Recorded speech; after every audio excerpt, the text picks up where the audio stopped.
ಅದೇ ಈಗ ನನಗೆ ಫೋನ್ ಮಾಡಿ ಹೇಳಿದ್ರು ನನ್ನ ಭೇಟಿಗೆ ಕಾಯ್ತಾ ಇದ್ದಾರೆ. ಅಲ್ಲಿ ಬಹುಶಃ ಕೃಷ್ಣ ಕಚೇರಿಯಲ್ಲಿ ಇರಬೇಕು, ಮನೆಯಲ್ಲೋ ಇಲ್ಲ ಕೃಷ್ಣಲ್ಲೋ ಇರ್ತೀನಿ ಅಂತ ಫೋನ್ ಮಾಡಿದ್ದಾರೆ. ನಾನು ಅವ್ರಿಗೆ ಈಗ ತಾನೇ ಘೋಷಣೆ ಮಾಡಿದ್ರು ಅಂತ ನನಗೆ ನೀವೇ ತಿಳಿಸಿದ್ರಿ.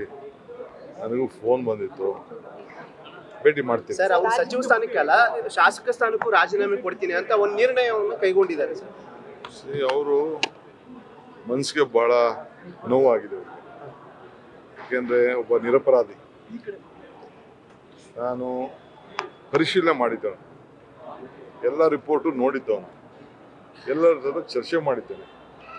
ಸೊ ಅವನ್ನ ಅಪರಾಧಿ ಸ್ಥಾನದಲ್ಲಿ ಸೇರಿ ಈ ರೀತಿ ಒಬ್ಬ ದಲಿತ, ಒಬ್ಬ 4 ಬಾರಿ ಗೆದ್ದಂಥ ಒಬ್ಬನಿಗೆ BJPಯವರು ನಡ್ಕೊಂಡಂಥ ರೀತಿ ಇದೆಯಲ್ಲ, ಅದು ಅವನೊಬ್ಬಂಗೆ ಅಲ್ಲ, ಇಡೀ ಜನತೆಗೆ, ಬಡ ಜನತೆಗೆ ಎಲ್ಲರಿಗೂ ಕೂಡ ಇವತ್ತು ನೋವು ಉಂಟಾಗಿದೆ. ಸರ್, ಅವರ ರಾಜೀನಾಮೆ ಬಿಜೆಪಿಯ ಗೆಲುವು ಅಂತ ಹೇಳ್ತಿದ್ದಾರೆ ಸರ್. ಚಲವಾದಿ ನಾರಾಯಣ ಸ್ವಾಮಿ ಅವರೆಲ್ಲ ಆಯ್ತು, ಅವ್ರು ಏನಾರು ಮಾತಾಡಿ ಖುಷಿ ಪಡ್ಕೊಳ್ಳಿ ಬಿಡಿ. ಸರ್, ಪದೇ ಪದೇ ಅವ್ರ ವಿಚಾರವನ್ನ ಪ್ರಸ್ತಾಪ ಮಾಡ್ತಾ ಇದ್ರು. ಬಟ್ ಸರ್ಕಾರ ಮಣಿತಾ ಅಂತ, ವಿಪಕ್ಷಗಳ ಒತ್ತಡಕ್ಕೆ ಸರ್ಕಾರ ಮಣಿತು ಅಂತ. ಸರ್ಕಾರ ಮಣಿದಿಲ್ಲ.